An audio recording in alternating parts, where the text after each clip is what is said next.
আইটেমগুলো বাদে বাকি সব হালাল। হারামের তালিকা আল্লাহ কোরআনে উল্লেখ করেছেন, তোমাদের জন্য রক্ত হারাম করা হয়েছে, রক্ত এটা আমাদের স্বাস্থ্যের জন্য ক্ষতিকর। মৃত প্রাণী হারাম করা হয়েছে, শূকর হারাম করা হয়েছে। এটা অবশ্য বুঝে আসে না শূকর হারাম কেন করা হয়েছে। পৃথিবীর বহু মানুষ শূকর খায়, কিন্তু তারা ভালো আছে, সমস্যা নাই, বোঝা যাচ্ছে। তাহলে কেন হারাম করেছেন? ওই যে আল্লাহ রাব্বুল আলামিনের সব টেকনোলজি আমাদের বোঝা জরুরি না।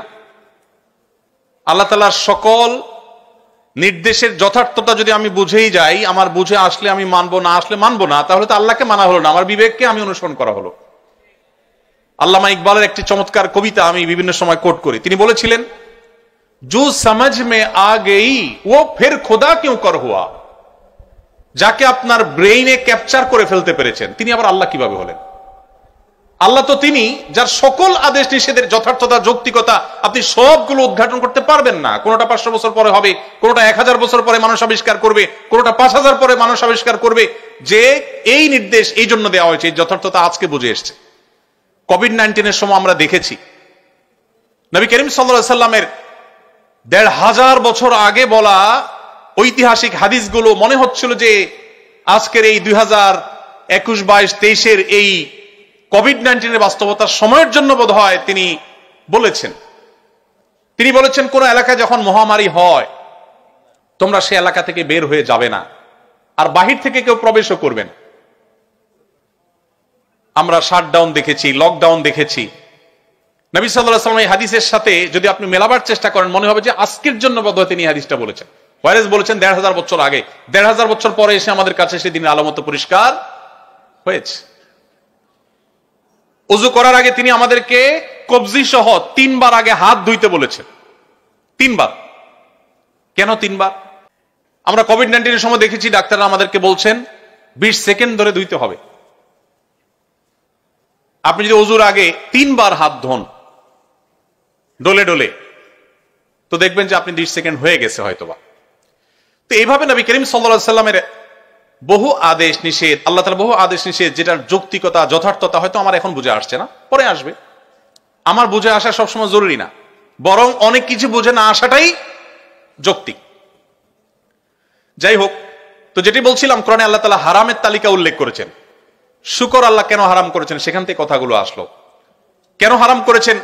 হয়তোবা আরো 200 বছর পরে আবিষ্কার হবে, মানুষ আবিষ্কার করবে, গবেষণা করে বের করবে যে এর মধ্যে কি সমস্যা আছে, কেন আল্লাহ তাআলা হারাম করেছেন। হয়তোবা মানুষ আবিষ্কার করতেই পারবে না, কিন্তু নিশ্চয়ই এর ভিতরে কল্যাণ নিহিত আছে। তো হারামের তালিকা উল্লেখ করে আল্লাহ তাআলা বলেছেন, ওয়া উহিল্লা লাকুম মা ওয়ারাআ যালিক। এই যে হারামের তালিকা উল্লেখ করা হলো, এর বাইরে যা কিছু আছে সব তোমাদের জন্য হালাল। তাহলে মানুষের জন্য সবকিছু কি হালাল। ঠিক একইভাবে পোশাকের ক্ষেত্রে আল্লাহ তাআলা আমাদের কিছু মূলনীতি দিয়েছেন। ছেলেরা পোশাকের ক্ষেত্রে টাকনুর নিচে পড়বে না, পায়ের গিরার নিচে তাদের পোশাক, উপর দিক থেকে যাওয়া পোশাকগুলো যাবে না। মুজা বা যেগুলো থাকেই নিচে সেগুলো ভিন্ন, জামা, প্যান্ট, পাজামা, চাদর, এগুলো টাকনুর নিচে পুরুষরা পরবে না। কেন পরবে না? ওই আবার চলে আসে সেই প্রশ্নের উত্তর, যে আল্লাহ তাআলা কেন নিষেধ করেছেন বা রাসূল সাল্লাল্লাহু আলাইহি ওয়াসাল্লাম কেন নিষেধ করেছেন, এর মধ্যে কি ধরনের ক্ষতি আছে যে অন্তর্নিহিত ক্ষতিটা আমরা বুঝি না, সেটা আল্লাহ তাআলা ভালো জানেন, কিন্তু অবশ্যই তার যৌক্তিকতা বা বাস্তবতা আছে। তো পোশাকের ক্ষেত্রে এরকম 2-3টা বা মেইন কয়েকটা মূলনীতি দেওয়া আছে। এই মূলনীতিকে মেনটেন করে আপনি কি হুডি পরবেন, না চাদর পরবেন, না কানটুপি পরবেন, না মাফলার পরবেন, না রুমাল পরবেন, না কি কাঁথা পরবেন, না কম্বল পরবেন, সেটা আপনার ব্যাপার। অর্থাৎ শরীয়ত এক্ষেত্রে আপনাকে অবাধিত স্বাধীনতা দিয়ে রেখেছে। অতএব আমাদের যে বোন প্রশ্ন করেছেন যে মেয়েরা হুডি পরতে পারেন কিনা, আমার মনে হয় তিনি উত্তর পেয়েছেন যে হুডি এই পোশাক পরতে যদি কোরআন হাদিসে কোথাও বাধা নেই, নিষেধ নাই, অতএব কোনো মা কোনো বোন তিনি চাইলে এটা পড়তে পারেন, তিনি চাইলে অন্য কোনোটা পড়তে পারেন, এই স্বাধীনতা তাকে দেয়া হয়েছে এবং কোনো প্রকার বাইন্ডিং সেখানে রাখা হয়নি। আমাদের সমাজে আপনারা লক্ষ্য করবেন, ইসলামকে এমন ভাবে চিত্রায়িত করার চেষ্টা করে একটা ক্ষুদ্র অংশ এই সমাজের, একটা নির্দিষ্ট চক্র, যে ইসলাম মানে আতঙ্কের একটা ব্যাপার স্যাপার। ইসলাম আসলে মনে হয় যে সব শেষ হয়ে যাবে, কেউ মনে কিছু করতে পারবে না, হুডি পড়তে পারবে কিনা মেয়েরা, এটা টেনশনের ব্যাপার হয়ে গেছে। ইসলামটাকে এইভাবে উপস্থাপন করা হয়েছে আমাদের সামনে, অথচ আমরা জানি না ইসলামের যে দণ্ডবিধিগুলো আছে ইসলামী বিচার ব্যবস্থায়, সে দণ্ডবিধিগুলোর ভেতরে সেই সমস্ত অপরাধের দণ্ড বা শাস্তি শরীয়ত নির্ধারণ করে দিয়েছে, যেই অপরাধগুলো দমন না করলে সমাজ ক্ষতিগ্রস্ত হবে। কোন ব্যক্তি নিজে যদি জাহান্নামের অতল তলে চলে যায়, সেটার জন্য শরীয়ত কোনো দণ্ড স্থাপন করে নাই। চুরি, এটা যদি নিয়ন্ত্রণ করা না যায়, সমাজ কি স্থিতিশীল হবে না অস্থিতিশীল হবে? এজন্য চুরির শাস্তি কোরআনে আছে। ডাকাতি যদি ব্যাপক হারে বেড়ে যায়, রাহাজানি বেড়ে যায়, জনজীবন বিপর্যস্ত হবে, সেজন্য ডাকাতির শাস্তি কোরআনে বলা আছে। হোয়ারেজ একজন মানুষ যদি এক ওয়াক্ত নামাজও না পড়ে, সমাজের মানুষের ক্ষতিগ্রস্ত হওয়ার কোনো ব্যাপার সেখানে থাকবে? এজন্য ইসলামের সবচেয়ে গুরুত্বপূর্ণ নির্দেশ, ইমানের পরে নামাজ যদি কেউ না পড়ে, তার জন্য কোনো দণ্ডবিধি বা কোনো দণ্ড কোরআন বা হাদিসে কোথাও নাই। যারা ইসলামকে আতঙ্কের একটা বিষয় হিসাবে উপস্থাপন করেন, তারা মূলত আমাদেরকে ইসলাম সম্পর্কে একটা ভুল বার্তা দিয়ে রেখেছেন। আমরা অনেক মুসলমানরাও মনে করি যে ইসলাম আসলে বোধহয় আমরা একটু ভালো করে দাঁড়াইতেও পারবো না, ভালো করে বসতেও পারবো না। এমন এমন বিদঘুটে এবং আজব আজব চিন্তা আমাদের মাথায় আসে, প্রশ্ন আমাদের মাথায় আসে, মনে হয় ইসলাম মানে একেবারে আমাদের টাইট হয়ে থাকতে হবে। অথচ একজন মানুষ তিনি যদি নামাজ না পড়েন, চরম শাস্তি তার জন্য আল্লাহ তাআলা দিবেন। কিন্তু দুনিয়াতে ইসলামী শরীয়তে কোনো দণ্ডবিধি রাখা হয় নাই, কারণ তার নামাজ না পড়ার কারণে তিনি ক্ষতিগ্রস্ত হবেন, সমাজে তার কোনো এফেক্ট হয়তো অন্যদের উপরে পড়বে না সরাসরি। সো তার জন্য কোনো দণ্ড নাই যে নামাজ না পড়লে এত বেত্রাঘাত করতে হবে, এতদিন জেল জরিমানা হবে, কোনো দণ্ডের কথা শরীয়ত বলে দেয় নাই। এভাবে বহু এক্সাম্পল আমি দিতে পারবো, যেগুলো দিনের আলো মতো পরিষ্কার করে দিবে আপনার কাছে যে ইসলাম যে সমস্ত কঠোরতা অবলম্বন করেছে, সেগুলো মানুষের সমাজের স্থিতিশীলতার প্রয়োজনে, মানুষকে অপরাধ থেকে বাঁচাবার প্রয়োজনে। আমি শুধু একটা কথা বলে অন্য প্রশ্নে চলে যাচ্ছি, সেটা হলো এই যে আমাদের দেশে প্রচুর পরিমাণ সড়ক দুর্ঘটনা হয়, একের পর এক সড়ক দুর্ঘটনা হয়, যার যা সে বুঝে কি হারিয়েছে, কিন্তু কোনো বিহিত নাই। ইসলামী শরিয়ার বিধান অনুযায়ী যদি কারোর ভুলেও কেউ মারা যায়, একজন ড্রাইভার তার ভুল ড্রাইভিং এ কেউ মারা গেছে, তাহলে সেক্ষেত্রে যে ব্যক্তি মারা যাবেন, নিহত হবেন, ওই ব্যক্তির পরিবারকে এই ব্যক্তি যার ভুলের কারণে মারা গেল, সে 100 ওঁটের সমমূল্য পরিশোধ করতে হবে রক্তমূল্য স্বরূপ, অর্থদণ্ড। কেন? 100 ওঁটের সমমূল্য যদি পরিশোধ করা হয়, একটা মানুষের জীবনের মূল্য 1 লক্ষ ওঁট দেওয়া হবে না, কিন্তু যাতে করে সবাই সতর্ক থাকে, কারোর যেন তেন ভুলের কারণে অন্য আরেকটা মানুষের জীবন বিপন্ন না হয়, সেজন্য ইসলাম আমাদেরকে সতর্ক করেছে। সর্বোচ্চ মানুষের জীবনের নিরাপত্তা নিশ্চিত করবার উদ্যোগ নিয়েছে। আমি জানি না পৃথিবীর কোন দেশের আইনে কি আছে, কিন্তু আমাদের দেশের আইনে অন্তত এরকম অ্যাক্সিডেন্টে মারা গেলে যাদের আত্মীয় স্বজন মারা যায়, তাদেরকে 5,000 10,000 টাকা করে অনেক সময় লাশ দাফন করার জন্য দেওয়া হয়। এটা হলো তাদের সাথে তামাশা করার নামান্তর। একটা পরিবারের উপার্জনক্ষম একদম ব্যক্তি বা যে কোনো একজন ব্যক্তি মারা যাওয়ার পর ওই পরিবার কতটা ক্ষতিগ্রস্ত হয়, এটা একমাত্র তারাই জানে যারা সাফারার হয়। আমি নিজে সৌদি আরবে যখন ছিলাম প্রবাসে, এক বাংলাদেশি ভাই মসজিদের একজন মুয়াজ্জিন ছিলেন, বৃদ্ধ মানুষ, আমার সাথে ভালো পরিচয় ছিল। অনেকদিন পরে শুনতে পারলাম যে ভদ্রলোক রোড অ্যাক্সিডেন্টে মারা গেছেন। কি হয়েছে? উনি ফজরের সময় রাস্তা ক্রস করে আসছিলেন, মসজিদে আজান দিবেন, এর মধ্যে একটা প্রাইভেট গাড়ি এসে ওনাকে আঘাত করেছে, উনি স্পট ডেড মারা গেছে। পরে আমরা খবর নিলাম যে লোকটার কি হয়েছে। সেখানে থাকাকালীন সময় আমার ডিউটির মধ্যে একটা কাজ ছিল, মাঝে মধ্যে আমাকে কোর্টে যেতে হতো। বাংলাদেশি কোনো আসামি থাকলে তাদের মধ্যে জাজদের দোভাষী হিসাবে কাজ করার জন্য মাঝে মধ্যে আমাদের ডাক পড়তে যেতে হতো।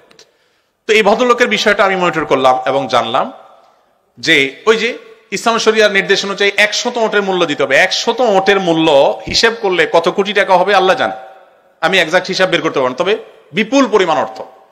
এটা ওই ব্যক্তির পরিবারের কাছে যেন পৌঁছানো হয়, সেজন্য যেই ভদ্রলোকের গাড়ি অ্যাক্সিডেন্টে মারা গেছে উনি নিজে পুলিশ ছিলেন, তাকে জেলে পোরা হলো এবং যতদিন পর্যন্ত এই টাকা পরিশোধ করতে না পারবে ততদিন পর্যন্ত জেলে থাকবেন। এত টাকা পরিশোধ করার ক্ষমতা না থাকলে নিহত ব্যক্তির পরিবারের হাতে পায়ে ধরে তাদের কাছ থেকে যদি কমায় নিতে পারে, মাফ নিতে পারে, তাহলে বের হতে পারে। এটাই ইসলামের নির্দেশ। এখন দেখুন, এই যে কঠোরতা ইসলাম অবলম্বন করেছে, কেন? মানুষের জীবন নিরাপত্তার প্রয়োজন। ইসলামের বিধিবিধানের যত কঠোরতা আছে সেগুলো আমাদের কল্যাণার্থে, অন্য কিছু নয়। এই একটি বিষয় যদি আমরা আমাদের মধ্যে ধারণ করতে পারি, ইসলাম নিয়ে আমাদের যে আতঙ্ক সৃষ্টি করা হয় আমাদের সমাজে, সেটি দূর হয়ে যাবে। অনেক সময় আমরা অনেক সময় যারা ইসলামের কথা বলি, আমরা ইসলামকে ভুলভাবে উপস্থাপন করি, এমনভাবে উপস্থাপন করি মানুষ ভীত সন্ত্রস্ত হয়ে আতঙ্কিত হয়, সেটা আমাদের ভুলের জায়গা। তো এই জন্য মেয়েরা শুধু হুডি পড়াই নয়, অন্য যত ক্ষেত্রে স্বাধীনতা শরীয়ত দিয়েছে সকল স্বাধীনতা তারা ভোগ করতে পারবে, এটা তাদের চয়েসের ব্যাপার। চয়েসের ব্যাপারে শরীয়ত আমাদেরকে কোন প্রকার হস্তক্ষেপ সচরাচর করে না, আমাদের একান্ত বিশেষ কোন সিলেক্টিভ যদি কোনো ইস্যু থাকে সেটার বিষয়ের বাইরে। পরিবার থেকে দূরে থাকার কারণে সফরে মাহরাম নিয়ে যাওয়া যায় না, এক্ষেত্রে করণীয় কি? যে সমস্ত বোনরা পড়াশোনা করেন, নিজের বাড়ি থেকে অনেক দূরে আসেন, ইসলাম শরিয়ার নির্দেশনা হলো পড়াশোনা শুধু নয়, যে কোনো কাজে আপনি যাবেন, যদি আপনি দূরে যান, সফরের দূরত্বে যান, 75 কিলোমিটার বা আরো কম আরো বেশি পথ যদি আপনি পার হন, তাহলে সেক্ষেত্রে আপনার কোনো মাহরাম পুরুষ সাথে থাকতে হবে। কেন মাহরাম পুরুষ থাকতে হবে? এটা আপনার প্রাইভেসি রক্ষার জন্য, যাতে করে আপনি কোনোভাবে ক্ষতিগ্রস্ত না হন, আপনার নিরাপত্তার প্রয়োজনে। আপনি যদি বলেন যে না আমার নিরাপত্তা এটা প্রয়োজন নেই, তো আমি বলবো যে একজন নারীও যদি নিগৃহীত হন বা কোনোভাবে জুলুমের শিকার হন, তো শরীয়ত সেই পথটা জানে বন্ধ হয়, সেজন্য বিধান রেখেছে। বিধান মাহরাম সাথে নিয়ে আপনি যেতে পারেন। মাহরাম আপনাকে রেখে আসলো হোস্টেলে, এরপরে মাহরাম চলে আসলো, আপনি পড়াশোনা করছেন, পর্দা পুশিদার মধ্যে থেকে যদি করতে পারেন, শরীয়ত সেখানে কোনো বাদ সাধে না, আপনার জন্য সেই স্বাধীনতা শরীয়ত দিয়েছে। কিন্তু সফরের দূরত্ব যদি হয় তাহলে মাহরাম আপনার সাথে যেতে হবে, যদি না যায় তাহলে আপনি গুনাহগার হবেন। মাহরামের যে তালিকা সেটা খুব দীর্ঘ, শুধু বাবা আর ভাই না, অতএব যে কোনো মাহরাম আপনার সাথে যেতে পারেন। অবশ্য বিশেষ বিবেচনায় মহিলাদের অন্যান্য মহিলাদের সাথে যদি যায়, সেখানে নিরাপত্তার কোনো সমস্যা হলে অন্য মেয়েরা তাকে ধরতে পারবে, এরকম পরিস্থিতি তৈরি হলে ক্ষেত্র বিশেষে অনেক ওলামা ইকরাম ফতোয়া দিয়েছেন যে সেটা করা যাবে। মাহরাম নাই অন্যান্য মেয়েদের সাথে যদি সহযাত্রী হয়ে যান, এটা স্পেশাল এবং বিশেষ বিশেষ ক্ষেত্রে।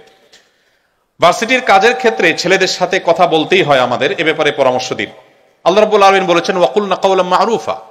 মেয়েরা যদি কোনো প্রয়োজনে ছেলেদের সাথে কথা বলতে হয়, সেই কথাটা হবে স্বাভাবিক এবং প্রয়োজনীয় কথা, অপ্রয়োজনীয় কথা না। ইনবক্সে গিয়ে হাই,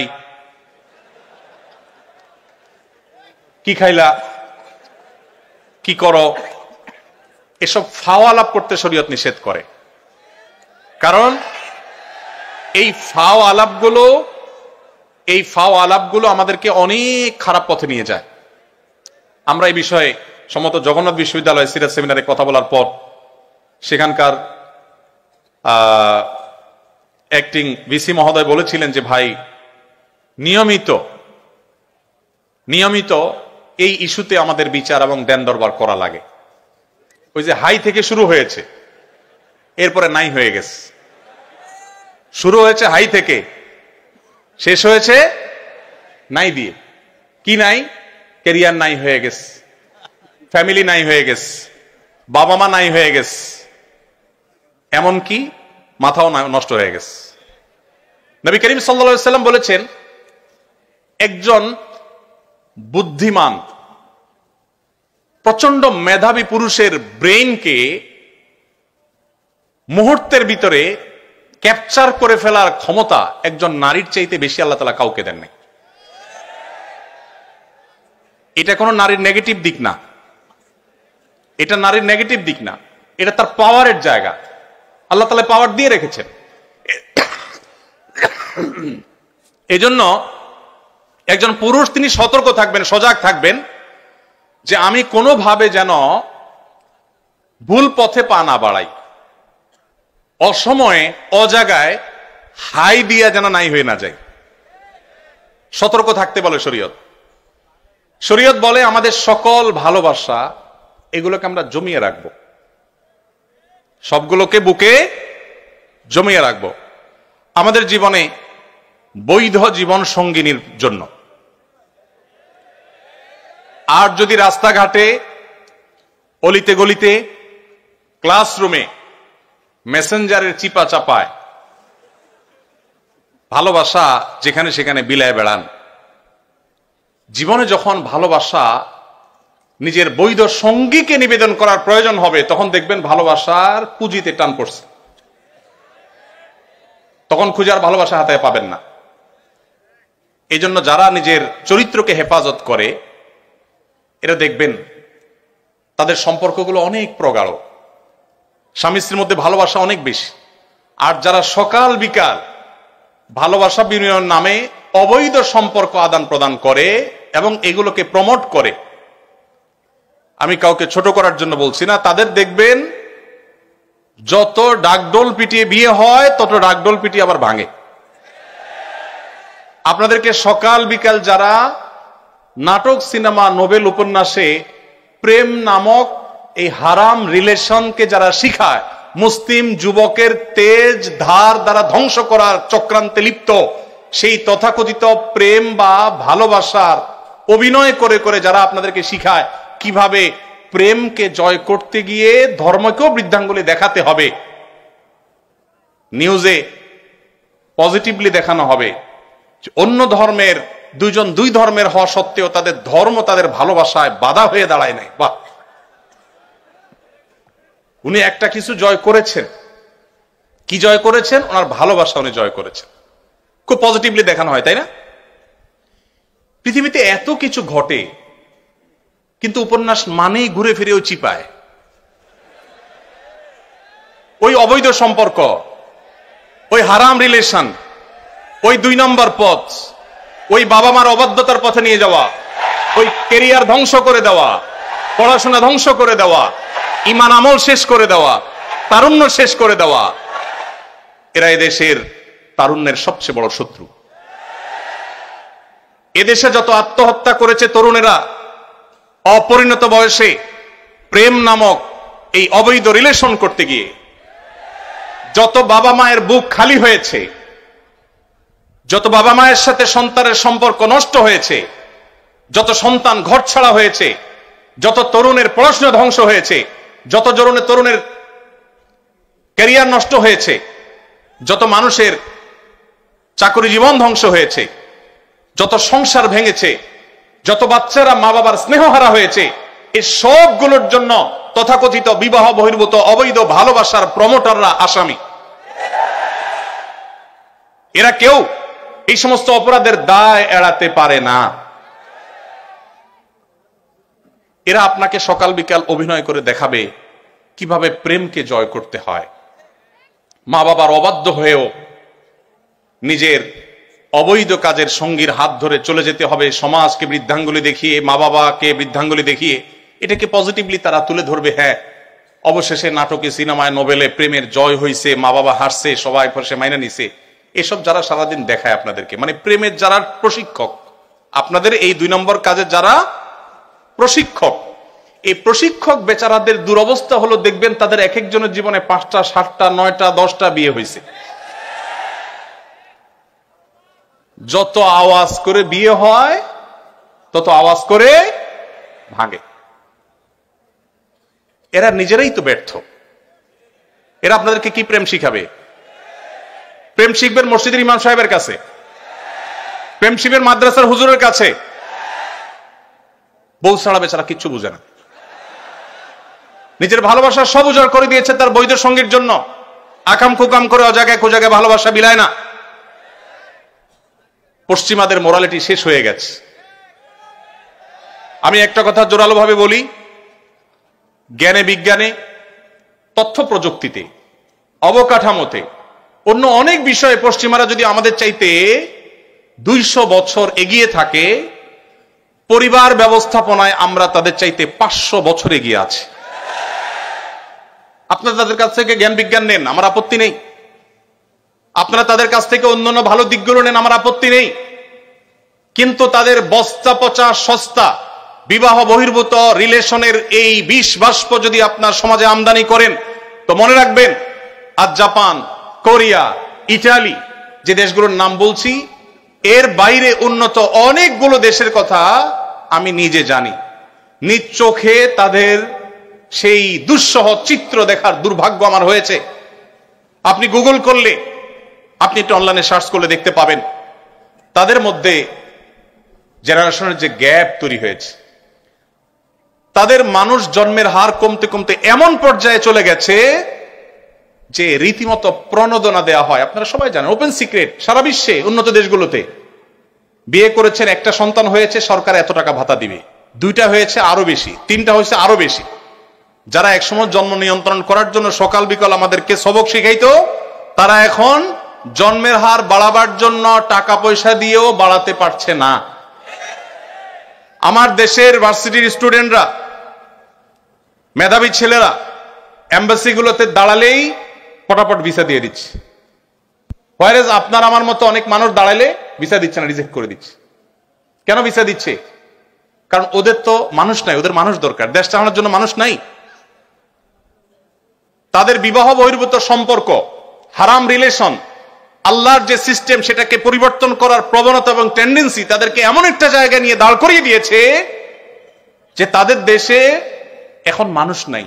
মানুষের জন্মের হার কমতে কমতে এমন পর্যায়ে চলে গেছে, একটা দেশ চালাবার জন্য যে মানুষগুলো দরকার সেগুলো পর্যন্ত বাহির থেকে হায়ার করে আনতে হয়। তারা রিফিউজিদেরকে ওয়েলকাম করে। সেটা যতটা না মানবিক কারণে, তার চাইতে বেশি হলো তাদের দেশে যে জনবলের সংকট আছে সেটিকে সমাধান করবার জন্য। মুসলমানের সন্তান, সেই সংস্কৃতি যদি আপনি আপনার দেশে আমদানি করেন, আপনার জীবনে আমদানি করেন, আপনার সমাজ শেষ হয়ে যাবে, পরিবার ধ্বংস হয়ে যাবে। ডক্টর খন্দকার আব্দুল্লাহ জাহাঙ্গীর রহমাহুল্লাহ একটি চমৎকার কথা আছে। স্যার বলতেন, ইসলামী দণ্ডবিধিতে সবচেয়ে করুণ, সবচেয়ে কঠিন শাস্তির কথা বলা হয়েছে কোন বিবাহিত দম্পতি তারা যদি পরস্পরের মধ্যে হারাম রিলেশনের মধ্যে জড়িয়ে যায়, জেনা করে, সবচেয়ে কঠিন এবং নির্মম শাস্তির কথা বলা হয়েছে। But why? কেন এই নির্মম শাস্তির কথা বলা হয়েছে? দুজন মানুষ, তারা দুইজনে সম্মত হয়ে একটা অপরাধে লিপ্ত হয়েছে, আল্লাহ তাদের শাস্তি দিবেন, ভালো কথা। দুনিয়াতে এত নির্মম শাস্তি কেন? তারা তো কারো কোনো ক্ষতি করে নাই, সমাজের কোনো ক্ষতি করে নাই। স্যার বলেছেন তারা সমাজের সবচেয়ে বড় ক্ষতিটা করেছে। কি? এই টেন্ডেন্সি যদি ডেভেলপ হয় একটা সমাজে, কি হতে পারে? মানব সভ্যতা হারিয়ে যেতে পারে ওই সমাজ থেকে বা পৃথিবী থেকে। মানুষের মধ্যে সন্তান জন্ম দেওয়ার যে স্বাভাবিক টেন্ডেন্সি, এটা যদি একবার চলে যায়, এটা নতুন করে সৃষ্টি করা কঠিন। পশ্চিমাদের চাইতে কেউ এই সকরুণ পরিস্থিতি ভালো করে উপলব্ধি করতে পারছে না আজ। যারা উন্নত দেশগুলোতে গিয়েছেন, সেখানে পড়াশোনা করেছেন, স্যাররা অনেকে গিয়েছেন নিশ্চয়ই, তারা ভালো করে বলতে পারবেন। এই জন্য মুসলিম তরুণ ভাই আমার, আল্লাহর ওয়াস্তে এই অবৈধ সম্পর্ক করে নিজেকে ইউ মনে করেন না। যারা এই অবৈধ সম্পর্কে লিপ্ত হন, আপনি সবচেয়ে সেকেলে, আপনি সবচাইতে আনস্মার্ট, সবচেয়ে স্মার্ট, সবচেয়ে বুদ্ধিমান তরুণ সে, বুদ্ধিমান তরুণী সে, যা তার সমস্ত আবেগ অনুভূতিগুলোকে বৈধ রিলেশনের জন্য জমিয়ে রাখে, অপেক্ষা করে। এত ভালোবাসাবাসী আপনাদের, এরপরে ঘরে ঘরে কেন বিবাহ বিচ্ছেদ এত বাড়ছে? আপনি পত্রিকার পাতা খোলেন, যেই হারে বিবাহ নিবন্ধন হয় ওই হারে বরং কোন কোন ক্ষেত্রে তার চাইতে বেশি তালাকের নিবন্ধন হচ্ছে, ডিভোর্সের নিবন্ধন হচ্ছে। কেন রে ভাই? আমি এই কথাটা বিভিন্ন জায়গায় বলার চেষ্টা করি। আপনাদের যুগে বা আমাদের যুগে এখন ভালোবাসা বিনিময়ের যত রাস্তা আছে, ফেসবুকে লিখে পাঠাতে পারছেন কি আই লাভ ইউ স্ত্রীকে, আমি বৈধ ক্ষেত্রে বলছি, আবার উনিও আপনাকে বলছেন টু। আপনি চাইলে ইমোতে করতে পারছেন, ফোন কলে বলতে পারছেন, মেসেজ পাঠাতে পারছেন, কত কাহিনী করতে পারছেন। সকালে নাস্তা করাচ্ছেন, বিকালে চাইনিজ খাওয়াচ্ছেন, ফুচকা খাওয়াচ্ছেন, চটপটি খাওয়াচ্ছেন, ভালোবাসা দিচ্ছেন, 3 পিস জামা একটা পরে 5টা দিচ্ছেন, বাট ভালোবাসা থাকছে না। সব মেড ইন চায়না হয়ে গেছে। আর আগের যারা ছিলেন আমাদের মুরব্বীরা, এখানে 2-1 মুরব্বী দেখা যাচ্ছে, এই মুরব্বীদের ভালোবাসাগুলো এক একটা সব মেড ইন জাপান। এত স্ট্রং। দেখবেন চাচাকে যদি যায় বলেন, চাচা, চাচির ব্যাপার আমার ডাউট হয়, কার সাথে যেন কথা বলে, দেখবেন কানের নিচে সর্বশক্তি সঞ্চয় করে একটা চড় মেরে দিবে যে বেয়াদব, তুই কল্পনা করলি কিভাবে? কারণ চাচার ওই যে সারা জীবনের বৈধ ভালোবাসা সব জমিয়ে রাখছে, সব দিচ্ছে, দুজনের মধ্যে কোনো খাদ ছিল না, ভালোবাসাটা পুরানি খাদ। আর আপনারা, আমরা যারা এই যুগের তরুণরা রাস্তাঘাটে যেখানে সেখানে ভালোবাসা বিলাচ্ছেন, মনে করেন আপনি ভালোবাসার মেশিনে পরিণত হয়েছেন। আপনি ভালোবাসার সবচেয়ে বড় ভিখারি এবং সবচেয়ে বড় অভাবী। আপনার জীবনে প্রেম বলতে আসলে কিচ্ছু নাই, যা আছে সব ভোগের জন্য প্রতারণা এবং প্রবঞ্চনা। আল্লাহর নবীর আনিত এই দ্বীন এবং শরিয়াকে যদি মেইনটেইন করেন আপনার ব্যক্তিগত জীবনে, আপনার চরিত্র যদি হেফাজত করেন, নবী সাল্লাল্লাহু আলাইহি ওয়াসাল্লাম বলেছেন, মাইয়াহফাজনি মা বাইনা লিহইহি ওয়া মা বাইনা রিজলাইহি আদমানলাহুল জান্নাহ। যে মানুষ, যে যুবক, যে তরুণ, যে মুসলমান নিজের 2 চোয়ালের মধ্যবর্তী অঙ্গ অর্থাৎ তার মুখকে এবং তার 2 পায়ের মধ্যবর্তী অঙ্গ অর্থাৎ তার সম্ভ্রমকে রক্ষা করতে পারবে, এগুলো সে হারাম পথে ব্যবহার করবে না, এই দায়িত্ব এবং গ্যারান্টি যে যুবক যুবতী, যে মানুষ নিবে, নবী সাল্লাল্লাহু আলাইহি ওয়াসাল্লাম বলেছেন, কিয়ামতের দিন আল্লাহর কাছ থেকে জান্নাত পাইয়ে দেওয়ার দায়িত্ব আমি নিলাম। চ্যালেঞ্জ গ্রহণ করা যাবে ইনশাআল্লাহ। আল্লাহ আমাদেরকে তৌফিক দান করুন। পশ্চিমাদের ভালো জিনিসগুলো নেবেন, এই সমস্ত ফালতু জিনিস নেবেন না। আল্লাহ আপনাদের আমাদের সবাইকে হেফাজত রাখার তৌফিক দান করুন। মাঝে মাঝে কোনো ইবাদতে মন বসে না, নামাজ কোরআনে মনোযোগ আসে না, তখন কি করা উচিত? মনোযোগ না আসার অনেক কারণ, এর ভিতরে সবচেয়ে বড় কারণ হলো আমাদের সোশ্যাল মিডিয়ার আসক্তি। আমাদের ডাক্তার নাবিল ভাই এক্ষেত্রে অনেক ভালো বলেন, মাশাআল্লাহ। আমি তো টিপিক্যাল হুজুর মানুষ, আমি হুজুরি ওয়াজ করব, আপনাদের সাদা মাঠা কথা বলবো। উনি সায়েন্সের ছাত্র, তিনি সায়েন্স দিয়ে সুন্দর করে বোঝান। ওনাকে বিভিন্ন সময় ফোন টোন করি আমি, কখনো ফোনে পাওয়ার কোনো পথ নাই। উনি দিনে একটা সময় মোবাইল খোলেন, ওই এক সময় সবকিছু দেখেন বা ধরেন। সেদিন ঢাকা মেডিকেল কলেজে সিরাজ সেমিনারে স্বাধীনতা পদক প্রাপ্ত ডাক্তার কিডনির কি যেন স্যারের নাম, কামরুল ইসলাম স্যার সম্ভবত, ওনার সাথে একই সেমিনারে ছিলাম। তো উনি বলছেন স্টুডেন্টদেরকে যে দেখো, আমার কোনো স্মার্টফোন নাই বাবারা, আমি একটা বাটন ফোন চালাই। তোমাদের কি মনে হয় যে এখনকার জ্ঞানে বিজ্ঞানে তোমাদের চাইতে আমি খুব বেশি পিছিয়ে আছি? তো আমাদের ইবাদতে মনোযোগ না থাকার অন্যতম কারণ হলো এই আসক্তি। আমি বিভিন্ন সময় বলি, আজও আপনাদেরকে বলছি, আমার এই ফোনে ফেসবুক বা ইউটিউবের অ্যাপ নাই, অথচ আপনারা অনেকে আমাকে ফেসবুক হুজুর হিসাবে জানেন, আপনারা অনেকে আমাকে ইউটিউব হুজুর হিসাবে জানেন, কিন্তু আমার মোবাইলে ফেসবুক বা ইউটিউবের অ্যাপ নাই। কখনো বিশেষ প্রয়োজন হলে, ইমার্জেন্সি লাগলে ডাউনলোড করে কাজ সেরে সাথে সাথে আবার আনইনস্টল করে ফেলি। আমি ইনস্টল করে সাথে সাথে আবার আনইনস্টল করে ফেলি। তো ইবাদতে মনোযোগ নষ্ট হওয়ার জন্য সবচেয়ে বেশি দায় এইটার। এর পাশাপাশি আমাদের গুনাহগুলো আমাদের মনোযোগ নষ্ট করে দেয়। সেজন্য তাকওয়া এবং গুনাহমুক্ত পরিবেশ আমাদের জন্য খুব বেশি গুরুত্বপূর্ণ। আমি ইতিকাফে বসার নিয়ত বা মানত করেছিলাম, কিন্তু যদি না মানি তাহলে কোনো ক্ষতি হবে কিনা? ইতিকাফে বসার যদি মানত করেন যে আল্লাহ এই কাজটা হলে আমি ইতিকাফ করব, তাহলে ইতিকাফটাকে করতে হবে যদি সেই কাজটা হয়ে যায়। কারণ মানত করে ফেললে যদি লিগ্যাল এবং বৈধ মানত হয়, সেটা পূরণ করা ওয়াজিব হয়। এরপর প্রশ্ন হলো,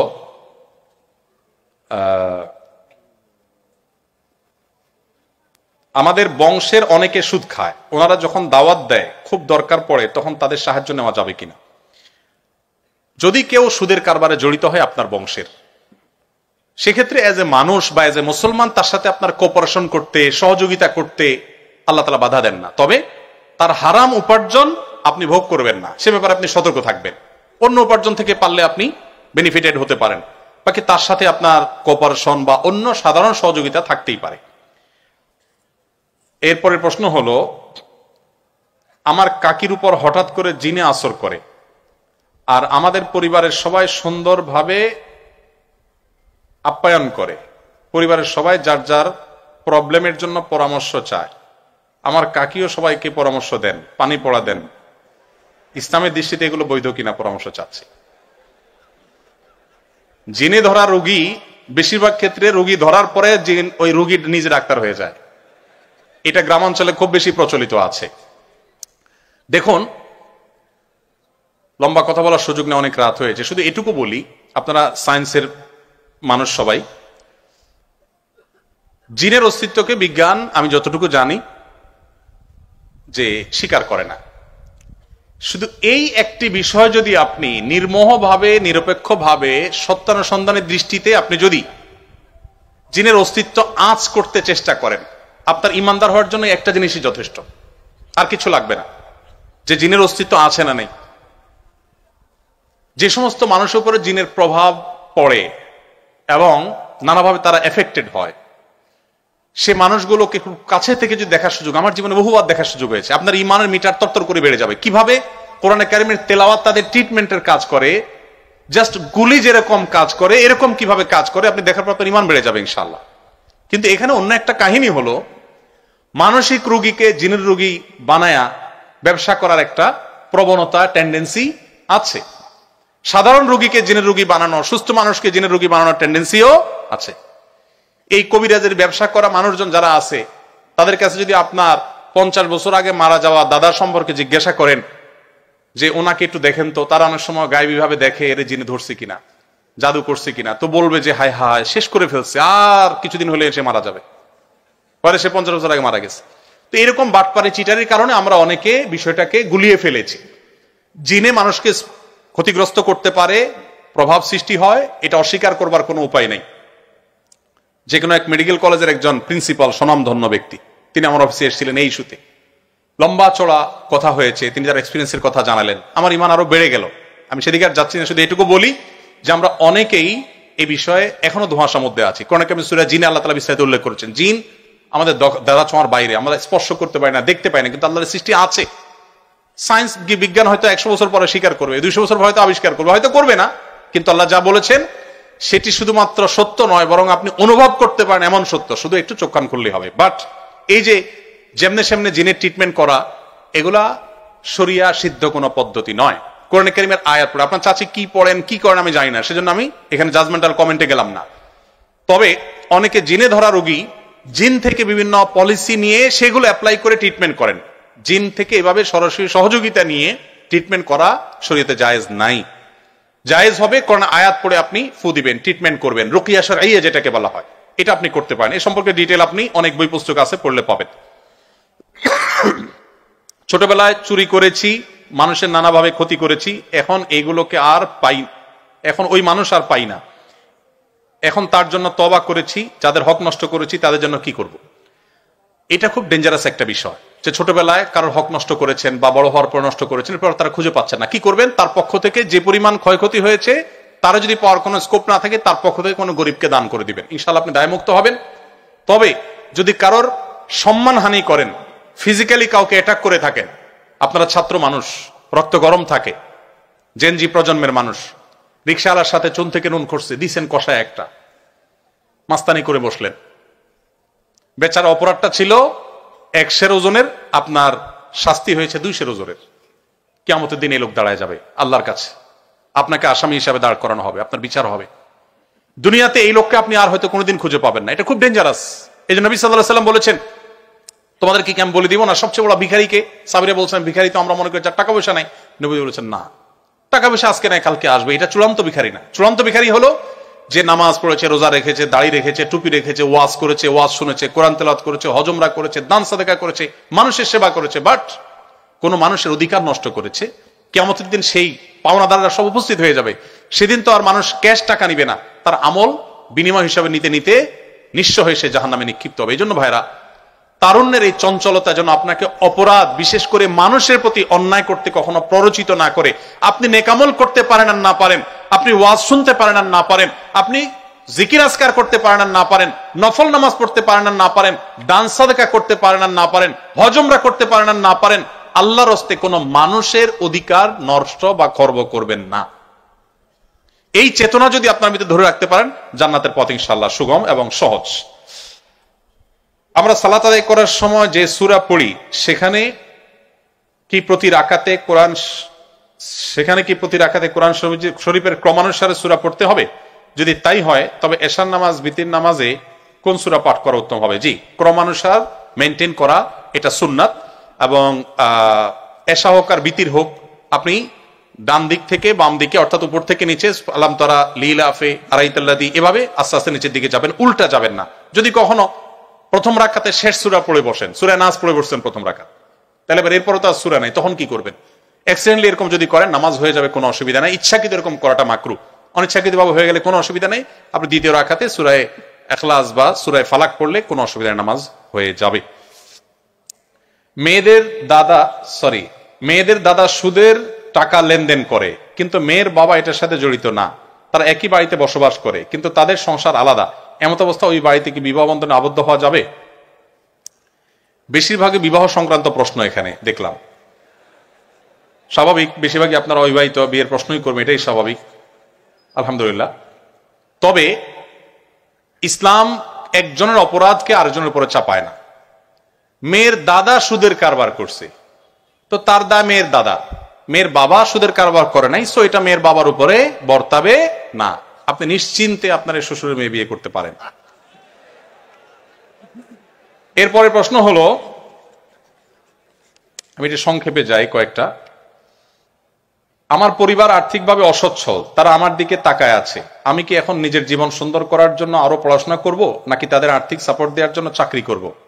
আমি অনেক ডিপ্রেশনে আছি হুজুর। যে ভাই প্রশ্নটি করেছেন তাকে বলতে চাই, এটা আসলে ভ্যারি করবে পরিবারের অবস্থার উপরে। যদি এমন হয় যে আপনি একমাত্র ব্যক্তি যে পরিবারের এফোর্ট দেওয়ার মতো ফিনান্সিয়াল, এবং আপনি যদি উপার্জন না করেন তাহলে পরিবার না খেয়ে মারা যাবে, দুঃসহ দিনাতিপাত করবে, বাবা মার মানবেতর কষ্ট হবে, তাহলে আপনার জন্য ইসলামী শরিয়াত দৃষ্টিকোণে আপনার পড়াশোনা করে ক্যারিয়ার বিল্ড আপ করার চাইতে উপার্জন করে তাদের জীবন রক্ষা করা বেশি গুরুত্বপূর্ণ। এটা হলো যদি এই পর্যায়ে হয়। যদি ব্যাপারটা এরকম হয় যে না, তারা মোটামুটি জীবন ধারণ করতে পারছে, আমি বরং পড়াশোনা করলে তাদেরই আরো ভালো করে জীবন যাপন করার সুযোগ আসবে, তাহলে আপনি পড়াশোনা কন্টিনিউ করাটাই বেশি গুরুত্বপূর্ণ হবে। এটা ভ্যারি করবে। এই জন্য সবচেয়ে ভালো হয় আপনি ভালো দক্ষ কোনো আলেমের কাছে আপনার পুরো অবস্থা বর্ণনা করে তারপর আপনি সমাধান নিবেন।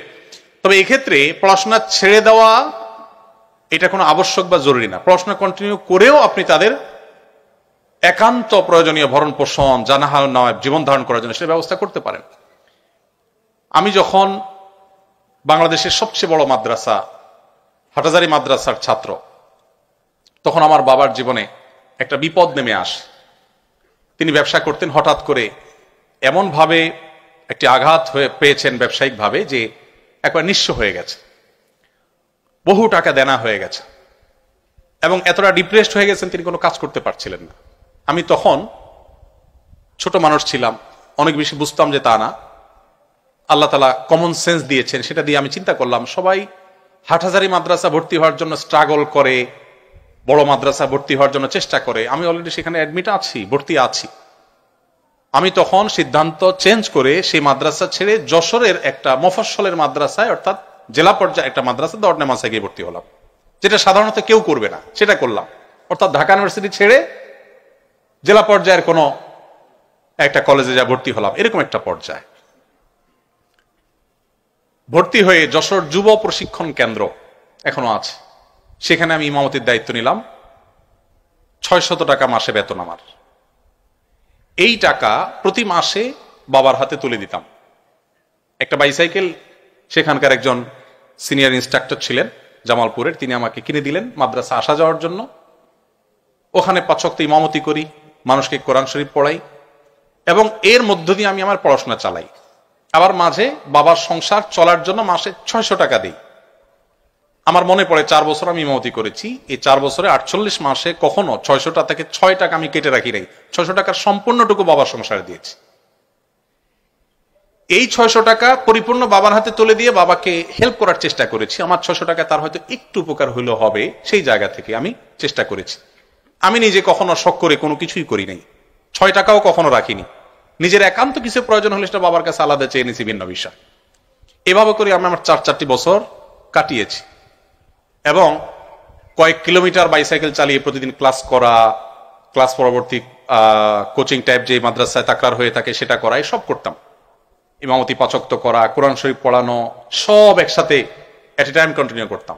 আলহামদুলিল্লাহ, এই সকল চাপ নেওয়া সত্ত্বেও সারা দেশে মাদ্রাসা শিক্ষা বোর্ডের অধীনে 10 stand, 3rd stand, 2nd stand এবং 1st, এই সবগুলোর গৌরব এক একটা ক্লাসে আল্লাহ তাআলা আমাকে অর্জন করার তৌফিক দিয়েছেন।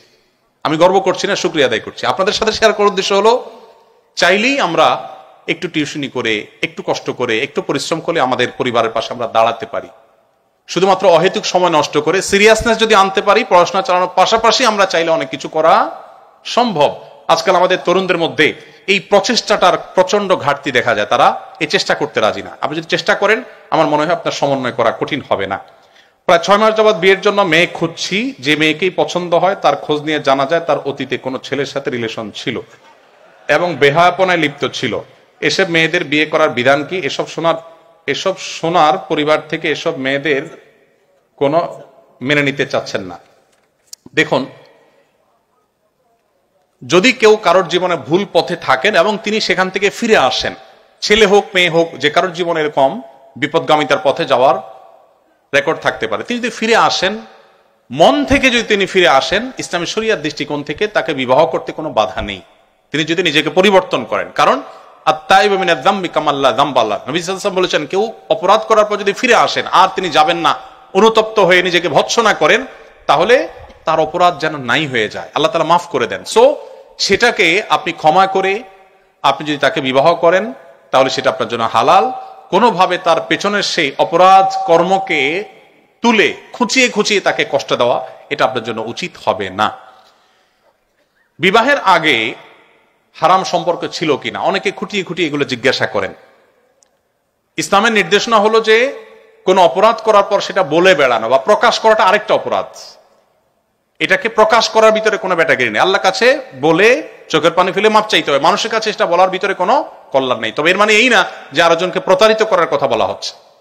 যদি হয়ে যায় অনুতপ্ত হয়ে মাপ চাইতে হবে এবং এদেরকে বিবাহ করা শরীয়তে নাজায়েজ নয়। তবে হ্যাঁ, আপনি যদি মনে করেন যে আমি পবিত্র মানুষকে জীবন সঙ্গী হিসেবে ধারণ করবো, সেটা অবশ্যই আপনার গুড চয়েস, সেটা আপনার ভালো রুচির ব্যাপার, সেটা আপনি করতে পারেন। কিন্তু এরকম মানুষকে বিবাহ করতে শরীয়ত দৃষ্টিকোণে কোনো নিষেধাজ্ঞা নেই। প্লিজ আমার প্রশ্নটা নিবেন দয়া করে। আমার সাথে একজনের সম্পর্ক ছিল 7 বছর, সে বিয়ে করে, সব সম্পর্কের প্রশ্ন দেখা যাচ্ছে। 7 বছর সে বিয়ে করে নিয়েছে আমাকে না জানায়। আমার সাথে তার তেমন কোনো ঘনিষ্ঠ সম্পর্ক ছিল না। আমি মাফ চাইছি, তাও নিজে আমার বারবার তার কথা মনে আসে। আমি মুভ অন করতে পারছি না কোনোভাবেই, পড়াশোনাও হচ্ছে না আমার। আমি আমার লাইফ ঠিক করব কিভাবে? মেন্টালি সিক হয়ে যাচ্ছি। যারা এরকম অনেকেই প্রশ্ন করেন, যদি এরকম কারোর ছ্যাঁকা খাওয়ার রেকর্ড থাকে, তাদেরকে আমি বিনয়ের সাথে বলবো, যাকে আপনি ভুলতে পারছেন না, আপনার এই সরলতা দেখে আমার করুণা হয়, আমার মায়া হয়। কেন করুণা হয়, কেন মায়া হয়? কারণ যে আপনাকে ছাড়া আরেকজনের সাথে বিবাহ করে সুন্দর জীবন যাপন করছে, আপনি তাকে ভুলতে পারা উচিত। কারণ আপনার যাকে প্রয়োজন হয় নাই, এটা জানার পর আপনার বোঝা উচিত যে আপনি ভুল জায়গায় ছিলেন। এখন আপনি, সে যদি একটা বিয়ে করে সুখী থাকে, আপনি ছেলে হয়ে থাকলে আপনার সামর্থ্য থাকলে 4টা বিয়ে একসাথে করা উচিত, যাতে তার কাছে প্রমাণ করা যায় যে তুমি যদি আমার ছাড়া সুখী থাকতে পারো, তোমার চাইতে আমি বেশি সুখী আরো। এটা হলো বেটাগিরি। আর আদা বেটাগিরি হলো আপনি যেটা বললেন, আপনার মন খারাপ, আপনি কান্নাকাটি করছেন। কেন আপনি কান্নাকাটি করবেন? আপনার কিসে দুর্বলতা আছে? আপনার তো দুর্বলতা নেই, কেন কান্নাকাটি করবেন? হারাম সম্পর্ক থেকে আল্লাহ তাআলা উদ্ধার করেছেন, সামহাও যেভাবে হোক দুজনের পথ দুইটা হয়ে গেছে, আল্লাহর কাছে শুকর আদায় করেন এবং শুদ্ধতার পথে ফিরে আসেন। আর এগুলো যৌবনের ভ্রম, একটা সময় খুব খারাপ টারাপ লাগে, এগুলো দেখবেন একসময় নিজেরই হাসি পাবে, যখন ছেলে মেয়ে হয়ে যাবে বড়, তখন দেখবেন আরে কত পাগলামি ছাগলামি জীবনে করেছি। আমরা সবাই জানি যে এই বিশ্ব জগতে মালিক আল্লাহ, তিনি চাইলে সবকিছু করতে পারেন। এমনকি বলে দিয়েছেন কিয়ামতের দিন আমাদের হিসাব নেবেন। তাহলে আমার প্রশ্ন হলো, যদি আল্লাহর বিষয়ে সবকিছু জানি এবং সত্যি প্রকৃতভাবে আল্লাহকে বিশ্বাস করি, তাহলে তার আদেশ অমান্য কেন করি? আমার মনে হয় যদি সত্যি আমি আল্লাহকে বিশ্বাস করতাম, তাহলে আমি কখনোই তার আদেশ অমান্য করতাম না। সুতরাং এখানে আমার ঈমান প্রশ্নবিদ্ধ হচ্ছে। আর যদি বিশ্বাস করার পর অমান্য করি, তাহলে আমার আর ইবলিস শয়তানের মধ্যে পার্থক্য খুঁজে পাচ্ছি না। এই প্রশ্ন যিনি করেছেন, আমি তাকে বলতে চাই, বিষয়টাকে এত সহজে কনক্লুশনে নিয়ে আসার কোনো সুযোগ নেই। কেন? আমরা বিশ্বাস করি যে আমি যদি রাষ্ট্রের কোনো আইন অমান্য করি, তাহলে আমাকে শাস্তি পেতে হবে। এটা জানার পরও আমরা কি আইন অমান্য করি না? আমাদের এই আইন অমান্য করাটা কি এইটা প্রমাণ করে যে আমি আসলে রাষ্ট্রের আইন বলে কিছু আছে যে এটাকে বিশ্বাস করি না? ব্যাপারটা কি তাই? ঠিক একইভাবে যদি কেউ আল্লাহর প্রতি বিশ্বাস রাখা সত্ত্বেও তিনি অপরাধে গুনাহে লিপ্ত হন, আল্লাহর অবাধ্য হন, তার মানে হলো আল্লাহর প্রতি বিশ্বাসে তার উইক আছে, দুর্বল আছে। এটা তিনি বেঈমান হয় না। এর ফলে পৃথিবীতে একটা সম্প্রদায় আছে যারা মনে করে কোনো মানুষ যদি মুসলমান হওয়ার পর কোনো অপরাধে লিপ্ত হয়, সে ইসলাম থেকে খারিজ হয়ে যায়। এটা তাদের সেই চরমপন্থী যারা, তাদের বিশ্বাস বা আকীদা। এটা আহলে সুন্নাত জামাআহ বা সত্যপন্থীদের, কোরআন সুন্নাহর অনুসারীদের আকীদা নয়। আমরা বিশ্বাস করি কোনো মুসলমান তিনি নিজে আল্লাহর প্রতি বিশ্বাস থাকা সত্ত্বেও যদি অপরাধ কর্মে লিপ্ত হন, তাহলে তার মুসলমানিত্বটা দুর্বল, তার বিশ্বাসটা উইক, জাস্ট এইটুকু। এই লোকটা ইসলাম থেকে খারিজ হওয়া এত সহজ নয়। মানুষকে ইসলাম থেকে খারিজ করার আগে বহুবার ভাবতে হবে। আমাদের ছেলেদের উপর একটা মেয়ের দায়িত্ব, তাই মেয়েদের চাকরি করাটা উচিত না, এতে পর্দা সঠিকভাবে পালন করা হয় না। কিন্তু পরিবারের দায়িত্ব যদি মেয়ের উপরে থাকে, তখন মেয়ে কি করবে? ছেলেদেরকে আল্লাহ তাআলা দায়িত্ব রেখে দিয়েছেন যে ছেলেরা উপায় উপার্জন করে, কামাই করে সংসার চালাবে। পশ্চিমাদের লাইফস্টাইল অবশ্য ভিন্ন। তাদের সিস্টেম হলো ছেলে মেয়ে দুইটাই চাকরি করবে, বাসা ভাড়া দুইজনে হাফ হাফ শেয়ার করবে, রান্না বাড়া বাজার সদা সব হাফ হাফ শেয়ার করবে। তাদের এই আইডিয়া তারা এক্সপেরিমেন্ট করেছে, প্রতিষ্ঠিত আছে, কিন্তু তারা সুখী নেই, সংসারগুলোর অবস্থা ভয়াবহ। আমরা যারা এদিকে আছি তারা আলহামদুলিল্লাহ সেই তুলনায়, অর্থাৎ এই অঞ্চলের শুধু মুসলমানরা, এই অঞ্চলের হিন্দু মুসলমানরা সবাই ওই দিক থেকে তাদের চাইতে আলহামদুলিল্লাহ ভালো অবস্থানে আছে। তো এই ক্ষেত্রে আমি বলবো, ছেলে উপার্জন করবে, কোনো মেয়ে যদি এরকম পরিস্থিতিতে পড়ে যে তার সংসার চালাবার জন্য তিনি ছাড়া আর কেউ নাই, শরীয়ত তাকে ঘরে বসে না খেয়ে মরে যেতে বলে না। তিনি অবশ্যই শরিয়া স্বীকৃত পদ্ধতিতে তিনি ব্যবসা করতে পারেন। তিনি চাইলে পর্দার মধ্যে থেকে যদি চাকরি করার মতো কোনো স্কোপ থাকে সেটা করতে পারেন। আসুন্নাহ ফাউন্ডেশন থেকে আমরা এই ধরনের বোনদের জন্য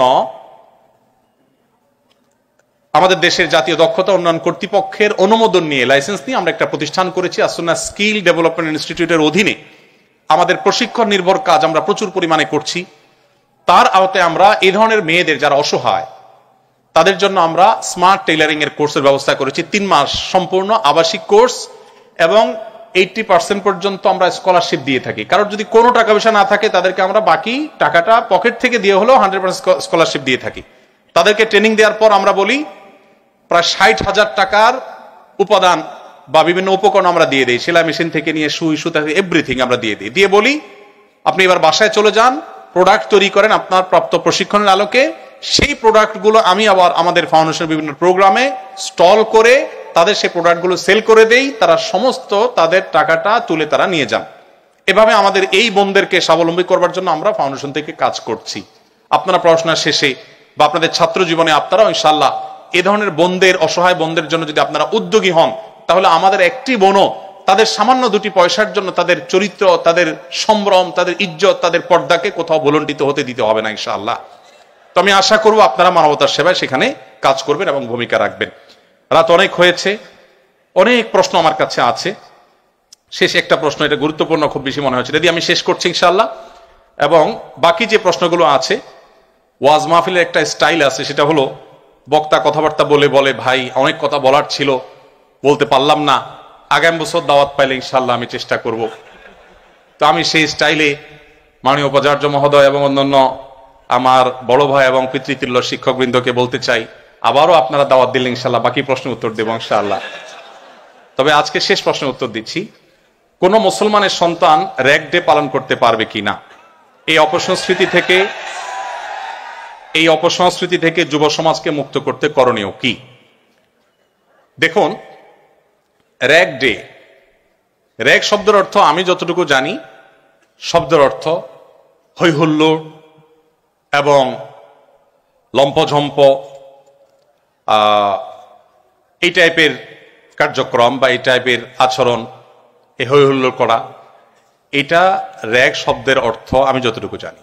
যদিও র‍্যাগ শব্দের একটা ব্যাখ্যা আরো বড় আছে, রেইজ অ্যান্ড গিভ, এবং আরো বিভিন্ন রকমের ব্যাখ্যা আছে।